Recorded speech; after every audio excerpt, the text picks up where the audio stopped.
Assalamualaikum warahmatullahi wabarakatuh. Selamat datang kembali di sesi pembahasan mendalam kita. Hari ini kita akan kupas tuntas topik yang makin relevan nih, pasar modal syariah di Indonesia. Kita bakal gali wawasan dari materi presentasi pengantar pasar modal syariah. Ini dari Bapak Azharuddin Latif, Direktur DSN MUI Institute. Misi kita kali ini ya untuk membekali Anda dengan pemahaman yang solid, mulai dari akarnya, prinsip dasarnya, aturan mainnya, sampai pilihan investasinya. Mungkin Anda mikir, kenapa sih ini penting? Terus gimana sebetulnya pandangan Islam soal bursa efek? Kan kelihatannya rumit ya. Nah, mari kita telusuri bareng-bareng. Baiklah, mari kita mulai dari fondasinya dulu ya. Sumber kita ini kan langsung merujuk Al-Quran nih. Ada ayat soal ibadah, Az-Zariyat 56, terus bekerja atau Bas 105, bahkan ada isyarat soal investasi di kisah Nabi Yusuf, Yusuf bab 7, dan perintah infak, Al-Baqarah 254. Di mana sih rangkaian ayat ini membentuk cara pandang dasar seorang muslim ke aktivitas ekonomi ke investasi gitu? Oke, ini kerangka berpikir yang mendasar banget. Ayat-ayat itu menegaskan kalau aktivitas ekonomi, ya termasuk investasi di pasar modal, itu bukan cuma cari untung materi aja, tapi ditempatkan dalam konteks ibadah yang lebih luas. Jadi bagian dari pengabdian, pemanfaatan karunia Allah. Nah, dalam fikih, aktivitas pasar modal ini masuknya kategori muamalah. Muamalah ya, interaksi antar manusia gitu. Betul, interaksi sosial dan ekonomi. Dan ini penting nih, kaidah dasar muamalah itu pada dasarnya semua boleh, kecuali ada dalil yang spesifik melarang. Gitu. Wah, menarik gitu. Jadi beda ya sama urusan ibadah ritual, yang sifatnya tunggu perintah.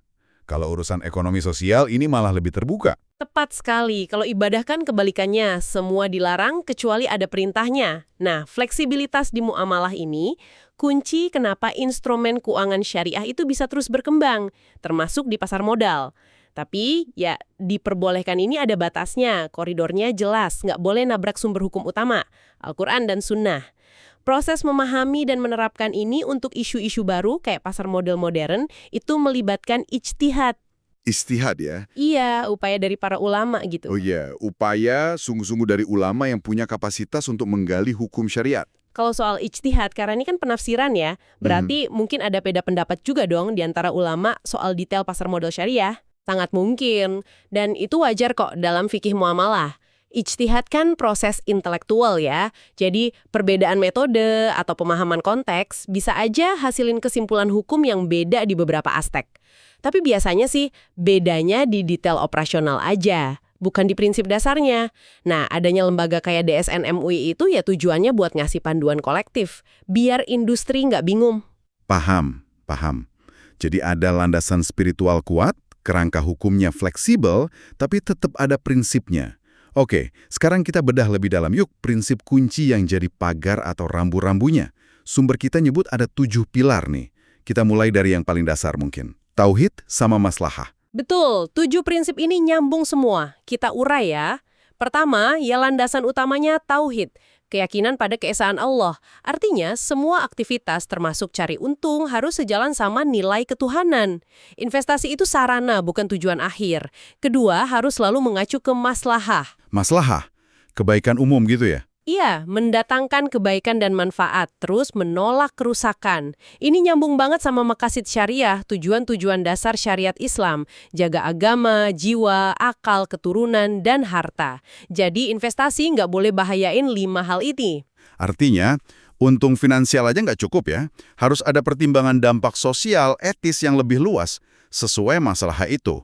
Terus, prinsip berikutnya gimana? Ketiga, perhatikan urf, itu adat kebiasaan baik yang berlaku di masyarakat, asal nggak bertentangan syariah.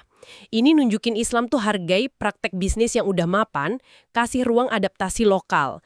Keempat, ada integrasi kuat antara hukum dan moralitas atau akhlak. Mungkin transaksinya sah secara formal, tapi kalau niatnya jelek atau caranya nggak etis, ya tetap aja bermasalah menurut syariah.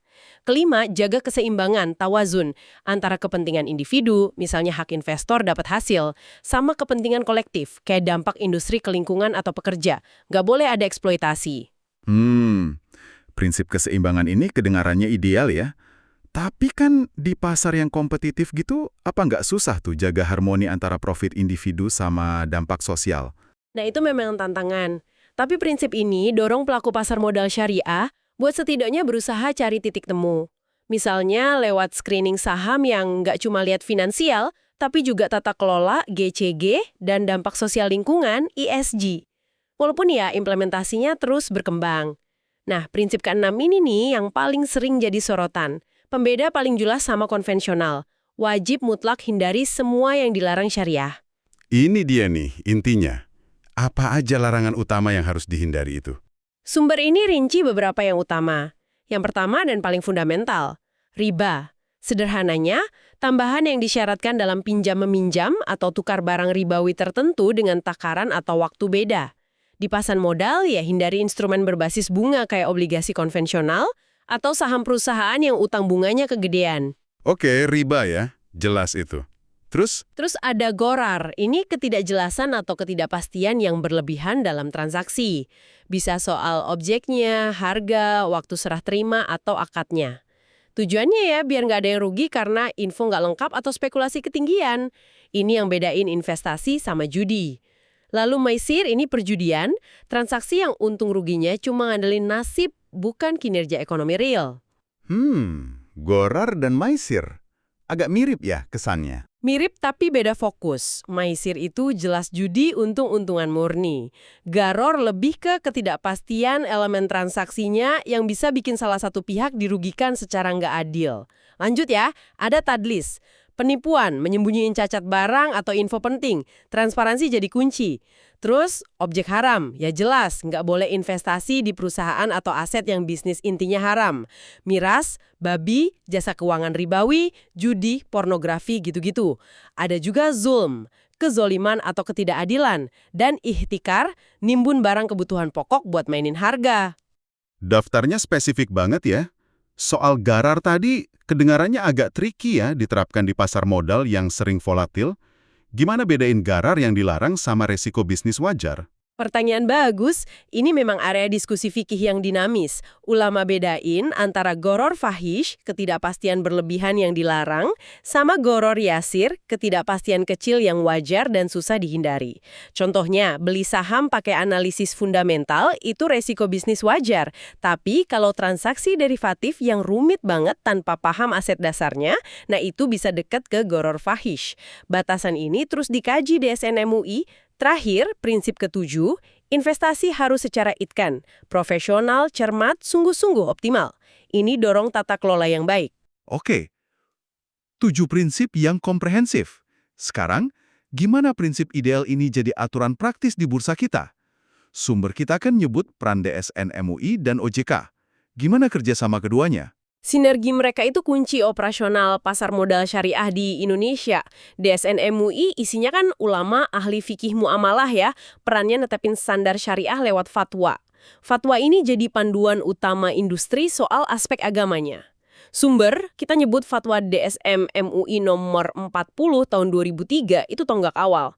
Tapi sejak itu, wah, udah banyak banget fatwa lain. Di materinya aja disebut ada 26 nomor fatwa sampai 2023. Wow, 26 ya? Banyak juga. Iya, buat respons perkembangan produk, kayak jenis-jenis suku, reksadana syariah, saham syariah, waran syariah, ETF syariah, bahkan layanan baru kayak margin trading syariah atau securities crowdfunding syariah. Ini nunjukin dinamika fikih kontemporer loh. Jadi DSN MUI fokus di sisi syariahnya. Terus OJK gimana perannya? Nah, OJK sebagai regulator industri jasa keuangan, dia yang menerjemahin fatwa-fatwa DSN MUI tadi ke kerangka hukum positif lewat peraturan OJK atau POJK. POJK nomor 15 tahun 2015 itu secara jelas bilang prinsip syariah di pasar modal kita ngacunya ya ke fatwa DSN MUI asal nggak bentrok sama aturan OJK lain. Sumber ini nyantumin ada 13 POJK terkait. Ngatur soal penerapan prinsip syariah umum, kriteria efek syariah saham, sukuk, mekanisme reksadana syariah, peran ahli syariah pasar modal, ASPM, sampai penawaran efek syariah lewat urun dana. Jadi OJK jaga aspek legal, tata kelola, lindungi investor, jaga stabilitas sistem keuangan. Sementara DSN MUI jaga koridor syariahnya. Klop gitu. Model regulasi yang unik ya, ada dua pilar gitu. Oke, kita udah bahas filosofi, prinsip regulasi. Sekarang masuk ke bagian yang mungkin paling ditunggu nih sama Anda para calon investor. Apa aja sih pilihan produk investasi syariah yang konkret di Indonesia? Sumber ini ngejelasin beberapa jenis, mulai dari yang paling populer dulu kali ya, saham syariah. Tentu. Kita kelompokkan ya biar gampang ngikutin sumber ini. Pertama, instrumen ekuitas atau kepemilikan langsung, yaitu saham syariah, bukti kepemilikan di perusahaan terbuka. Yang bikin syariah itu, perusahaannya harus lolos screening OJK. Kriterianya ngacu fatwa DSN MUI, Screeningnya gimana tuh? urusan miras dan sejenisnya. 2, rasio keuangannya harus masuk batas toleransi. Contohnya, rasio total utang berbasis bunga dibanding total aset nggak boleh lebih dari 45%. Terus rasio pendapatan bunga dan pendapatan non-halal lain dibanding total pendapatan usaha itu nggak boleh lebih dari 10%. Oke, jadi ada filternya ya? Betul. Daftar saham yang lolos ini namanya Daftar Efek Syariah DES, diperbarui berkala sama OJK. Terus di kelompok ini ada juga hak memesan efek terlebih dahulu HMETD Syariah. Ini hak buat pemegang saham syariah yang udah ada, buat beli saham syariah baru atau efek syariah lain dengan harga tertentu sebelum ditawarin ke investor lain. Oke, jadi untuk saham, ada proses screening rutin ya, buat mastiin perusahaannya tetap sesuai kriteria syariah. Ini penting buat keyakinan investor. Lanjut, jenis kedua. Nah ini ada sukuk. Sering dibilang obligasi syariah, tapi beda banget. Kalau obligasi kan surat utang plus janji bunga.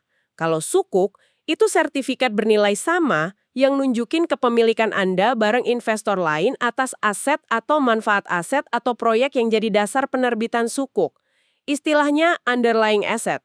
Jadi ada aset benerannya di belakang sukuk itu. Iya, harus ada aset realnya. Imbal hasil sukuk datangnya dari keuntungan aset itu. Bisa dari sewa, bagi hasil, atau margin jual beli asetnya. Bukan dari bunga, makanya dianggap lebih sesuai syariah. Ada banyak jenis akad sukuk, ijarah, sewa, mudarobah bagi hasil, musyarakah kemitraan, wakalah perwakilan, istisnah pesan bangun, macam-macam, tergantung struktur dan asetnya. Pemerintah lewat SBSN atau korporasi bisa nerbitin sukuk. Terus di kelompok ini ada contoh spesifik, efek beragun aset syariah berbentuk surat partisipasi, EBAS-SP. Ini sekuritisasi aset syariah. Portofolionya itu kumpulan KPR syariah. Investor EBAS-SP punya bagian proporsional dari KPR itu dapat hasil dari cicilan nasabah. Wah, konsep sukuk yang basisnya aset real ini menarik banget ya. Beda sama obligasi biasa. Kelihatan banget upayanya bikin instrumen pendapatan tetap yang syar'i. Terus, produk kolektif gimana? Ketiga, wadah investasi kolektif. Ini pas buat Anda yang pengen investasi, tapi mungkin nggak punya waktu, keahlian, atau modal gede buat milih satu-satu. Dananya dikelola manajer investasi MI profesional. Yang paling umum ya reksadana syariah. Dana dari banyak investor dikumpulin MI buat diinvestasiin ke portofolio efek syariah. Bisa saham syariah, sukuk, atau instrumen pasar uang syariah. Pengelolaannya juga harus syariah ya? Harus. Pemilihan efek dan pengelolaan dananya wajib patuh prinsip syariah.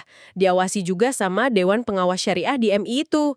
Akadnya biasanya wakalah bil ujroh, perwakilan dengan fee, atau mudarabah bagi hasil. Terus ada kontrak investasi kolektif efek beragun aset syariah. Ini juga wadah kolektif, tapi investasinya spesifik ke portofolio efek beragun aset syariah, kayak EBAS SP tadi. Ada lagi kontrak investasi kolektif dana investasi real estate syariah, sering disebut REIT syariah. Ini biar Anda bisa investasi bareng-bareng di aset real estate yang ngasilin duit, kayak mall, hotel, rumah sakit, gedung kantor. Tentu aset dan pengelolaannya harus syariah. Anda dapat hasil dari sewa atau pertumbuhan nilai asetnya. Wah, bisa investasi di mall atau hotel juga ya lewat sini? Bisa. Terakhir, ada kontrak investasi kolektif dana investasi infrastruktur KIK Dinfra, syariah. Mirip Dire Syariah, tapi fokusnya ke aset infrastruktur. Jalan tol, bandara, pelabuhan, pembangkit listrik gitu. Pengelolaannya juga wajib patuh kaidah syariah. Gila, banyak banget ya pilihannya. Dan terus berkembang kayaknya. Mulai dari punya saham langsung, investasi pendapatan tetap berbasis aset kayak sukuk, sampai skema kolektif buat masuk ke properti atau infrastruktur gede. Semua ada kerangka syariahnya. Ini ngasih alternatif luas banget buat Anda sesuai profil risiko dan preferensi syariah. Oke, kalau kita simpulkan nih dari penelusuran kita pakai sumber ini, jelas banget ya, pasar modal syariah itu bukan cuma label doang. Ada akar filosofisnya yang dalam dari ajaran Islam soal kerja, investasi, maslahah. Punya prinsip operasional khas, terutama hindari riba, ghorar, maisir. Kerangka regulasinya juga unik, kolaborasi ulama DSN, MUI, sama regulator OJK. Dan yang penting buat Anda, produknya konkret dan makin beragam. Tujuan besarnya bukan cuma profit, tapi investasi yang bawa berkah dan maslahah. Betul sekali, dan perlu Anda ingat ya, ini bidang yang dinamis banget. Fatwa baru terus muncul, peraturan disesuaikan, produk inovatif dikembangin, jadi investor juga dituntut buat nggak berhenti belajar. Pahami betul karakteristik unik tiap produk akadnya, risikonya, potensi hasilnya itu krusial banget sebelum Anda taruh dana. Jangan cuma ikut-ikutan, tapi investasi pakai pemahaman, pakai itkan. Tepat sekali. Nah, sebagai penutup diskusi kita yang mendalam ini, kami mau tinggalin satu pertanyaan reflektif nih buat Anda bawa pulang, buat direnungkan. Dengan semakin kayanya pilihan instrumen investasi syariah yang ada dan terus berkembang ini, gimana Anda melihat potensi realnya dalam mendorong inklusi keuangan, menjangkau masyarakat yang mungkin selama ini ragu sama sistem konvensional, dan ujung-ujungnya berkontribusi pada upaya pemerataan kesejahteraan ekonomi di Indonesia secara lebih luas? Pertanyaan besar tuh, yang mungkin bisa Anda eksplorasi lebih lanjut. Terima kasih sudah menyimak pembahasan mendalam kita kali ini. Semoga mencerahkan dan bermanfaat ya. Sampai jumpa di kesempatan berikutnya.